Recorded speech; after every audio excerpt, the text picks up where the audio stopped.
కొత్త రాజధాని కడుతున్నాం, సేఫ్ ప్లేస్, వరద తాకిడే లేదు అంటున్నారు. విజయవాడ మునిగిపోయింది కాబట్టి అందుకే అమరావతిని డెవలప్ చేస్తున్నామని.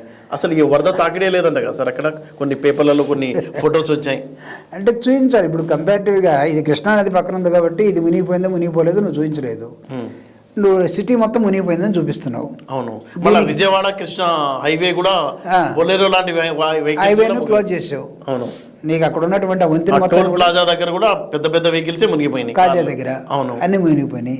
నువ్వు ఈ పక్కన ఉన్నటువంటి నీ 33,000 ఎకరాలు అమరావతి అక్వైర్ చేసిన ల్యాండ్ సంగతి ఎందుకు చూపించాలిగా ఫోటోలు? కొన్ని ఫోటోలు వస్తున్నాయి. అవి ఎంత అసలు వరద తాకిడి లేదు, చుక్క నీళ్లు లేవు అక్కడ. మంచిదే కదా. నేనేమంటానంటే ఒకవేళ అది ఎంత వరద వచ్చినా ఈ ప్రాంతంలో ఏమి కాదు, మొత్తం భూమిలోకి వెళ్ళిపోతాయి, అసలు చుక్క నీరు కూడా ఉండదు, సిమెంట్ అలిగినట్టుగా ఉంటుంది ఆ ప్రాంతం మనం అని చెప్తే మంచిదే కదా. అది కూడా ఎందుకు చూపించలేకపోతున్నారు? ఇల్లు ఎందుకు చూపించలేకపోతున్నారు? నీ పక్కిల్లు మునిగినప్పుడు నీ ఇల్లు మునగదా? సచివాలయం కూడా చూపెట్టలేదు కదా, వర్షం పడింది కదా. అంటే ఇక్కడ నువ్వు కొంత మూసేసి కొంత తెరిసి కొంత మాట్లాడి కొంత మాట్లాడక కొన్ని సలహాలేమో నాకు విపత్తుల గురించి మీరు మాకు చెప్పాలా? ఏంటిది విపత్తులకి అందరూ గురి అవుతారండి. ఆ 3 పడవల కుట్ర ఏంటి సార్ మీ పార్టీ చేసిన? నాకు తెలిసి దానిలో కుట్రే ఉంటుంది. ఎక్కడో అవి లంగరేసి ఉంటారు. ఈ ఫోర్స్కి అవి ఎటో కొట్టి వెళ్ళిపోవాలా. వచ్చే క్రమంలో నీకు వచ్చేసి అక్కడ ఉన్నటువంటి గేట్స్ని టచ్ చేసాయి. గేట్స్ని టచ్ చేసినప్పుడు నీ కౌంటర్ ఫోర్స్, ఇప్పుడు గేట్ ఇలా దిగితే నీకు లిఫ్ట్లో ఎక్కినప్పుడు లిఫ్ట్ ఊర కిందకి రాదు, ఊర పైకి పోదు. దానికి back side other side counter force ఉంటుంది. అవును. ఆ డోర్ కూడా అంతే కదా. కౌంటర్ ఫోర్స్ ఉంటేనే ఈ డోర్ నీ పైకి లేస్తుంది. మళ్ళీ ఈ కౌంటర్ ఫోర్స్ పైకి పోతేనే ఇది కిందకు వస్తుంది. This is operation. అవును, మెకానికల్ ఆపరేషన్ ఇది. సో నీకు ఈ కౌంటర్ ఫోర్స్కి ఈ పడవలు ఎక్కడి నుంచి వచ్చి హిట్ అయింది. హిట్ అయినప్పుడు నీకు కౌంటర్ ఫోర్స్ ఉన్నటువంటి సిమెంట్ బ్లాక్, ఐరన్ బ్లాక్తో ఉన్నటువంటి ఆ సిమెంట్ మొత్తం కూడా కౌంటర్ ఫోర్సు నీకు బ్రేక్ అయిపోయింది.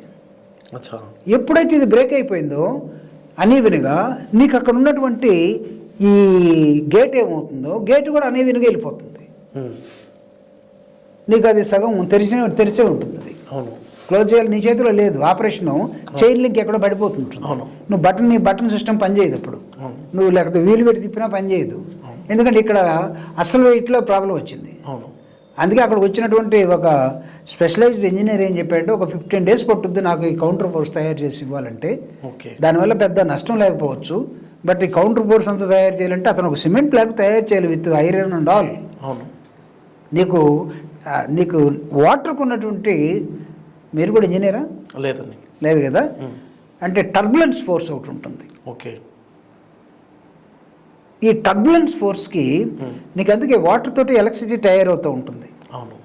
ఈ టర్బులెన్స్ ఫోర్స్ ఎంత ఉంటుందంటే అది భయంకరమైనటువంటి పెద్ద ఫోర్స్ అనమాట. ఒక కొండ నీ మీద పడితే ఎట్లా అయిపోతావో అంత ఎఫెక్ట్ ఉంటుంది. దాన్ని హార్స్ పవర్లో కొలవరా? ఎస్.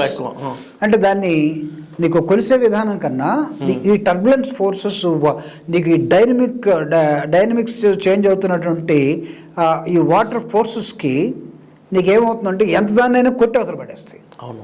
అందుకే బ్రిడ్జిలు వెళ్ళిపోతాయి. అవును, ఇరిగిపోతాయి. అవును. వాటర్ నువ్వు ఎవరు ఆపలేరు అసలు.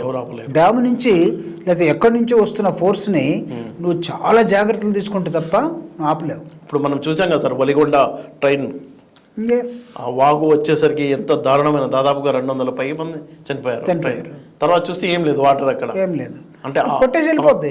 నీకు అంత పవర్ ఉంటుంది. ఓకే, నీకు అంత పవర్ ఉంటుంది. నీకు ఎందుకు సముద్ర ఒడ్డును నువ్వు నిలబెడితే ఆటు బోట్లు వచ్చేదా నేను లాక్కుపోద్దు కదా బయట లోపలికి. అవును, అవునా? అవును, లోపలికి ఫోర్స్. ఒకసారి పాపం విలేజ్ లో మనం వరదలు వచ్చినప్పుడు చూస్తే ఆ విలేజ్ లో చిన్న చిన్న కాలువల దగ్గర వచ్చినప్పుడే ఆ ఫోర్సెస్ తట్టుకోలేక కొంతమంది పడి లోపల నీళ్లు తాగి అక్కడే చనిపోయిన తర్వాత ఆ బాడీలు ఎక్కడ కనపడతాయి నీకు? ఎక్కడో 2 kilometers వేరే దూరంలో కనపడతాయి. అందువల్ల తీసుకెళ్ళిపోద్ది. కాబట్టి నువ్వు వస్తున్న ఫోర్స్ ఎంత, ఎన్ని గ్యాలన్స్ ఆఫ్ వాటర్ నీకు ఫ్లో అవుతూ ఉంది, నీకు ఎన్ని క్యూబిక్స్ వాటర్ అక్కడ స్టోర్ అయి ఉంది, నువ్వు దీన్ని మెజర్మెంట్ చేసుకుని జాగ్రత్త పడాల్సినటువంటి అంశం ఎక్కడి నుంచి వస్తుంది?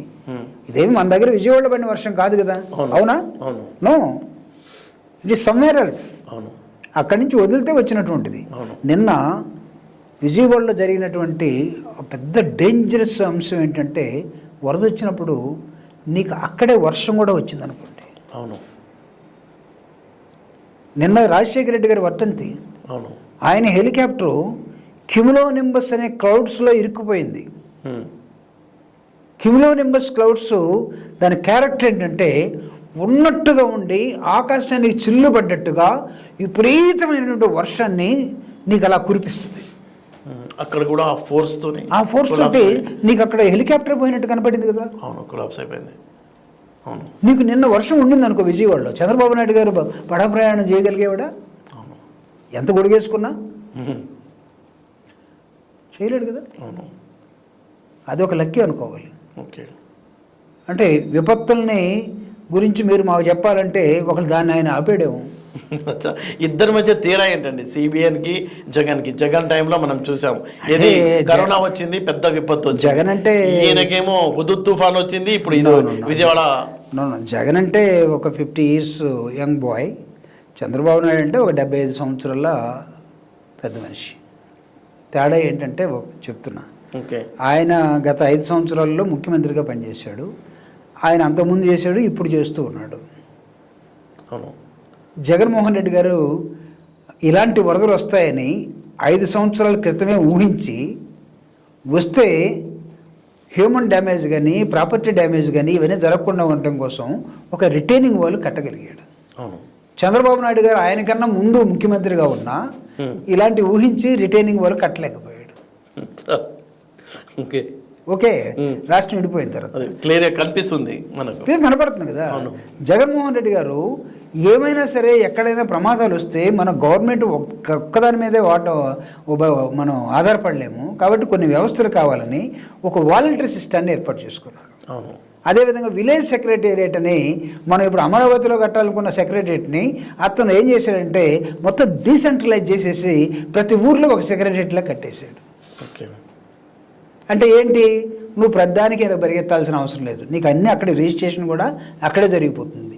అసిస్టెంట్స్ కూడా నీకు పేదవాళ్ళకి ముసలి వాళ్ళకి నీకు ఇచ్చే పెన్షన్ కూడా అక్కడే ఇస్తారు. ఒక విలేజ్ సెక్రటేరియట్కి ఒక వాలంటీర్కి బాధ్యత ఏంటంటే ఇదిగో నువ్వు ఈ 50 ఏళ్ళు చూసుకో, నువ్వు ఈ 70 ఏళ్ళు చూసుకో. సో వాళ్ళకి ఏమన్నా అయితే ఫస్ట్ నువ్వే చెప్పాలి ప్రభుత్వానికి, నాయకులకు మీరే చెప్పాలి, వాళ్ళకి మీరు అప్రోచ్లో ఉండాలి, 24 hours నీ ఫోన్ ఆన్లో ఉండాలని ఒక నూతన వ్యవస్థను ఏర్పాటు చేశాడు. అవును.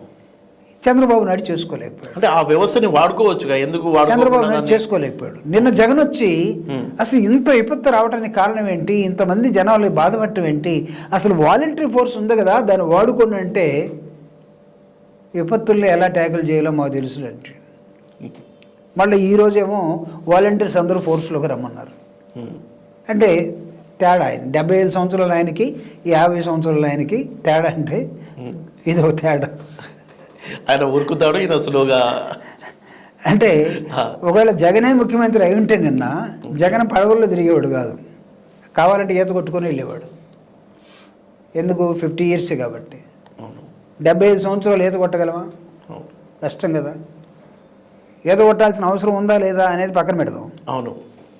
అంటే jumping in to the action. అవును, అదే అక్కడ ఆయన మీరు చెప్పదలుచుకుంది. తేడా మీరు అడిగారు కదా, ఆయనకి ఈయనకి తేడా ఏంటని. అవును. ఆయన ముఖ్యమంత్రి, ఈయన ముఖ్యమంత్రి. అయితే ఆయన గతం, ఈయన ఇప్పుడు ప్రజెంట్. అవును. ఇప్పుడు ప్రజెంట్, గతంలో గతం. అవును. 40 years ఇండస్ట్రీ, పాపం 5 years ఇండస్ట్రీ. నువ్వు ఎంత వర్క్ చేసేవారు కాదు ఇప్పుడు కావాల్సింది మనకి. అవును. ఎంత మెరుగ్గా, ఎంత స్మార్ట్గా వర్క్ చేసేవనేది కావాలి. అవును. హార్డ్ వర్క్ కాదు కావాల్సింది, స్మార్ట్ వర్క్ కావాలి.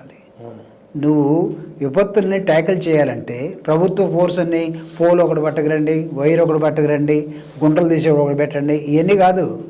అన్నిటికీ ఒకే యంత్రం తయారైపోయి టక్కర అదే గుంట కొట్టుద్ది, స్తంభాన్ని అదే పెట్టుద్ది, లేకపోతే కరెక్ట్ వైర్ అదే ఇచ్చేస్తుంది. Hi, this is Swathi. Like చేయండి, షేర్ చేయండి, కమెంట్ చేయండి అండ్ సబ్స్క్రైబ్ చేయండి GR TV. Hi, this is Monica. Please like, share and subscribe GR TV.